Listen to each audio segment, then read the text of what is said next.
آج بہت اہم معاملہ پاکستان کی معیشت کے حوالے سے، اسمگلنگ کے حوالے سے بھی وزیر اعظم عمران خان نے کہا کہ اس ناسور سے نمٹنے کی ضرورت ہے اور اس کے لیے ایکشن لیا جائے گا۔ انہوں نے کہا کہ تاجروں کا ایک طبقہ اسمگلنگ کا مال بیچ کر خود پیسہ بنا رہا ہے، ملک کو نقصان پہنچا رہا ہے۔ انہوں نے واضح طور پہ کہا کہ افغان بارڈر سے اسمگلنگ کی مکمل روک تھام کے لیے army chief general Qamar Javed Bajwa سے بھی مشاورت ہوئی ہے اور اب ایک ہمہ جہتی قومی ایکشن ہوگا اسمگلنگ کے خلاف۔ ایک جو طبقہ ہے تاجروں میں،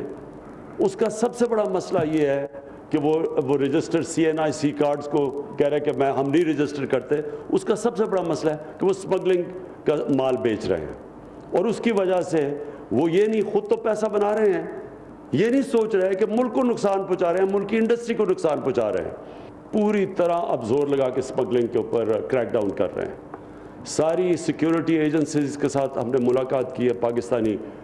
جنرل باجوہ کو میں نے دعوت دی، وہ بھی آ کے بیٹھے کیونکہ بارڈرز کے اوپر کئی جگہ فوج ہے۔ ہم نے افغانستان سے بات چیت شروع کر دی ہے، جو افغان ٹرانزٹ ٹریڈ کے اندر اسمگلنگ ہو رہی ہے، ان سے بھی انشاءاللہ ہماری اب بات چیت آگے چلے گی۔ اسمگلنگ کے خلاف ایک قومی ایکشن ہوگا۔ اس سلسلے میں اب سے کچھ روز پہلے ایک بڑا اجلاس بھی ہوا تھا جس کی صدارت وزیر اعظم نے کی تھی، جس میں ملٹری لیڈرشپ پوری طرح سے موجود تھی اور اس کے لیے ایک قومی ایکشن پلان جو ہے وہ لانچ ہو چکا ہے۔ آج کی اس اہم تقریب میں جناب عمران خان کا یہ عزم اور ٹیکس چوروں سے نہ ڈرنے کا عزم، ہڑتالوں سے نہ ڈرنے کا عزم، اسمگلنگ ختم کرنے کی بات، FBR کو نیا جنم دینا، ان تمام امور پہ بات کرتے ہیں۔ ہمارے ساتھ موجود ہیں چیئرمین FBR جناب شبر زیدی۔ بہت بہت شکریہ شبر زیدی صاحب۔ کیا آج عمران خان صاحب کی تقریر سے ہم یہ مطلب نکالیں کہ جو بجٹ کے حوالے سے جو ریزرویشن سامنے آ رہی ہیں، جو لوگوں کے اپنے جو شاید لیجیٹیمیٹ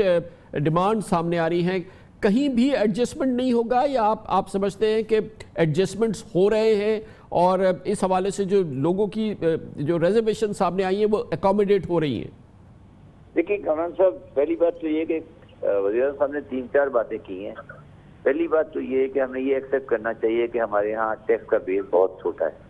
اور بہت کم لوگ ٹیکس کے سسٹم میں شامل ہیں، اور یہ بات اور لوگ جو شامل نہیں ہیں ان کو شامل ہونا پڑے گا، اور سب سے بڑی تعداد جو ہے وہ ریٹیلر ہول سیلرز کی ہے۔ یہ ہمیں ایکسیپٹ کرنا پڑے گا، اور اگر یہ لوگ ایکسیپٹ نہیں کریں گے تو وہ غلط ہے۔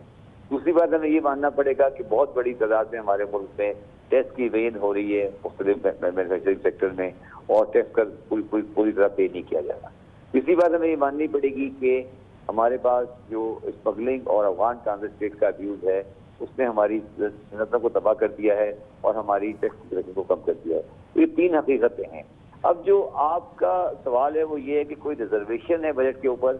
میں اس کو ریزرویشن نہیں کہتا، میں اس کو یہ کہتا ہوں کہ یہ ایک جو تبدیلی کی حکومت آئی ہے اس تبدیلی کی حکومت کو غیر تبدیلی میں تبدیل کرنے کی کوشش کی جا رہی ہے۔ یہ عمران خان صاحب اور میں ہم لوگ مل کے ایک تبدیل کا نظام لانا چاہتے ہیں اس ملک میں ٹیکس کے سلسلے میں، اور جو ایک خاص مخصوص طبقہ جو ٹیکس نہیں دیتا رہا ہے وہ اس تبدیلی کے خلاف ریزسٹنس کر رہا ہے۔ یہ آپ کہہ رہے ہیں کہ ریزرویشن ہے، ریزرویشن کی بات سے میں ایگری نہیں کرتا۔ ہاں اگر کوئی کمی بیشی ہے، کہیں کوئی اگر اناملی آ گئی ہے اس کو ہم صحیح کرنے کو تیار ہیں، مگر بنیادی اصولوں پر ہمارا کوئی سمجھوتا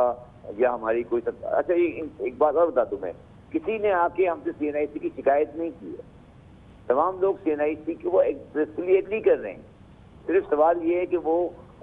چند مفاد لوگ جو ہیں وہ اس کو استعمال کرتے ہوئے اس کے پیچھے چھپتے ہوئے لوگوں کو برگلا رہے ہیں، اور اس سلسلے میں ہم اپنی پوزیشن کو مزید واضح کریں گے اور کلیئر کریں گے، اور جو لوگوں کے جائز مطالبات ہوں گے ان کو پورا کریں گے۔ شعور بھائی یہ بتائیے گا کہ یہ آپ نے ظاہر ہے کہ گراؤنڈ سے بھی بات سنی ہے، ریاست کے بھی اہم ترین لوگوں نے شاید آپ سے اس سلسلے میں بات کی ہوگی کہ یہ جو دکاندار، جو چھوٹے دکاندار جو یہ کہتے ہیں کہ ہم ٹیکس دینے سے بالکل ہمیں کوئی اعتراض نہیں ہے، ہمیں کوئی فکسڈ کر دیں، کوئی ہمارا بڑا کوئی سمپل سسٹم بنا دیں اور ہم ہر صورت میں اکوموڈیٹ کرنے کے لیے تیار ہیں، لیکن آج پرائم منسٹر نے کہا کہ وہ جیسے کہ انہوں نے اس تجویز کو رد کر دیا۔ اس حوالے سے بتائیے گا نا، یہ ایک بڑی پاپولر بات ہے۔ دیکھیں میری بات سنیں، عمران خان صاحب نے کبھی یہ رد نہیں کیا کہ ہم فکسڈ انتظام کو نہیں لائیں گے۔ خان صاحب نے ہمیشہ کہا کہ ہم چھوٹے تاجروں کے لیے فکسڈ نظام لائیں گے۔ میں بھی یہ بات 3-4 مرتبہ کہہ چکا ہوں، اور یہ بات بالکل پوری طرح واضح ہے کہ فکس ٹیکس کا نظام چھوٹے تاجروں کے لیے لائیں گے. ہم تاجروں کی مختلف کیٹیگری بنانے کو تیار ہیں, اور میں نے یہ بھی بات تاجروں کے انجمن کو کہی تھی کہ وہ نظام وہ خود بنا کے دیتے ہمیں کہ چھوٹے تاجر کا مطلب کیا ہے. میں نہیں سمجھتا کہ ایک چھوٹی دکان جو پرچون کی دکان ہے وہ اکاؤنٹنگ سسٹم رکھ سکتی ہے. اس کو ہم فکس ٹیکس لے آئیں گے, وہ فکس ٹیکس نیشنل بینک میں پے کر دے, FBR کا آدمی نہیں آئے گا, اس کے لیے ہم تیار ہیں. مگر میں جو آپ کو کامران صاحب بات سمجھانے کی کوشش کر رہا ہوں, اس چھوٹے دکاندار جو بیچارے شریف لوگ ہیں جو ٹیکس دینا چاہتے ہیں, ان کو استعمال کیا جا رہا ہے ان بڑے آڑتیوں اور ان بڑے ٹیکس کے نہیں دینے والوں کی طرف سے جو کہ پاکستان کے نظام میں آنا نہیں چاہتے. آپ یہ فرمائیے گا کہ اب جو اس وقت معیشت کی صورتحال ہے, آپ دیکھ رہے ہیں کہ کل پھر ایک انٹرسٹ ریٹ پہ اضافہ ہوا ہے اور پوری کیفیت کے اندر جو ہے یہ کاروبار کا پھیلاؤ یا ایکسپینشن یا گروتھ وہ بری طرح سے متاثر ہو گئی ہے, کنٹریکشن کی بات ہو رہی ہے. اس پورے ماحول کے اندر آپ کتنے فکر مند ہیں؟ آج پھر پرائم منسٹر نے اس عزم کا اظہار کیا کہ ہم 5,500 ارب روپے جمع کریں گے, جو ہر لحاظ سے ایک معجزہ ہوگا. مگر آپ اس پورے ماحول میں کیا اب بھی یقین ہے آپ کو کہ یہ آپ میں تھوڑی سی بات کو واضح کر دوں پلیز. دیکھیں, بات یہ ہے کہ اگر ہم نے امپورٹ کو سبسٹیٹیوٹ کیا, امپورٹ کو کم کیا اور صنعتوں کو آگے چلایا, اور ہم نے جو امپورٹڈ مٹیریل کی اویلیبلٹی پہ اس کی اسمگلنگ پر, اس کی اویلیبلٹی پر, اس کے انڈر انوائسنگ پہ چیک کیا, اس کا فائدہ کس کو ہوگا؟ اس کا فائدہ ہوگا لوکل صنعتوں کو. جب لوکل صنعت بڑھے گی تو ہمارا ٹیکس خود بخود بڑھے گا. دیکھیے, ہم ٹیکس کے نظام کو اکنامکس کے ساتھ ریلیٹ کرنے کی کوشش کر رہے ہیں. ہم پاکستان کی معیشت کے بنیادی خاکے کو تبدیل کرنے جا رہے ہیں. اب پرابلم یہ آ رہی ہے کہ اس بنیادی خاکے کی تبدیلی کو, جس کو آپ کہہ رہے ہیں کہ کوئی رکاوٹ آ رہی ہے, رکاوٹ نہیں آ رہی ہے. مسئلہ یہ ہے کہ آج امپورٹڈ پروڈکٹ جو ہیں وہ پاکستان میں زیادہ وائبل ہیں بنسبت پاکستانی اشیاء کے بنے ہوئی چیزوں کے. یقیناً تو جب ہم امپورٹڈ پروڈکٹ کو مہنگا کرتے ہیں یا ان پہ سختیاں کرتے ہیں یا ان کے لیے پاکستان میں وائبل کرتے ہیں, تو ہم پاکستان میں امپلائمنٹ بھی کریٹ کرتے ہیں, انویسٹمنٹ بھی کریٹ کرتے ہیں, اور اسے ٹیکس بھی کریٹ کرتے ہیں. تو وہ یہ ایک تبدیلی کی معیشت ہے جس کی طرف ہم آگے جا رہے ہیں. اسی سے انشاءاللہ تعالیٰ ہم ٹیکس بھی ریسیو کریں گے, اور ہم 3 فارم اسٹریٹجی پہ کام کر رہے ہیں. سملرلی اگر آپ مجھے بتائیں کامران صاحب, اگر اسمگلنگ کا سامان نہیں ملے گا آپ کو, اور اسمگلنگ پہ اگر ہم کوئی کریک ڈاؤن کر سکیں گے, تو پاکستانی کنزمپشن تو باقی رہے گی, اور کنزمپشن کہاں سے آئے گی؟ وہ پاکستانی صنعتوں سے آئے گی. ہمارے تاجروں کو یا ہمارے لوگوں کو یہ سمجھنا چاہیے کہ اگر اسمگلنگ یا لوکل انڈسٹری کا فائدہ ہوگا تو الٹیمیٹلی اس کا فائدہ پاکستان کو ہوگا. یہ چند ایک لوگ جو اسمگلنگ کے کاروبار میں یا امپورٹڈ ٹریڈنگ کے کاروبار میں اس کو پروموٹ کر رہے ہیں, اور وہ ہماری بنیادی جو معاشی جو ہماری ترجیحات ان کو سمجھ نہیں رہے. وہ اصل میں پاکستان کی معیشت کے ساتھ کوئی اچھا فیصلہ نہیں کر رہے, بلکہ پاکستانی معیشت کو نقصان بچا رہے ہیں. وہ شاہ یہ بتائیے گا کہ اس تبدیلی کی سب سے بڑی نشانی جو کہ یہ جتنے منسلک لوگ ہیں ٹیکس سے میں ہیں, جو ٹیکس نیٹ سے باہر ہیں, ان کو صرف وہ ایک چیز مانگتے ہیں کہ FBR کو ٹھیک کرنا ہوگا, FBR کی کرپٹ ترین جو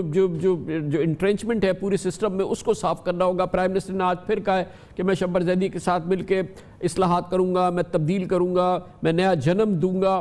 کیا ہو رہا ہے اب اس سلسلے میں؟ اب تک کیا چیز ہوئی ہے؟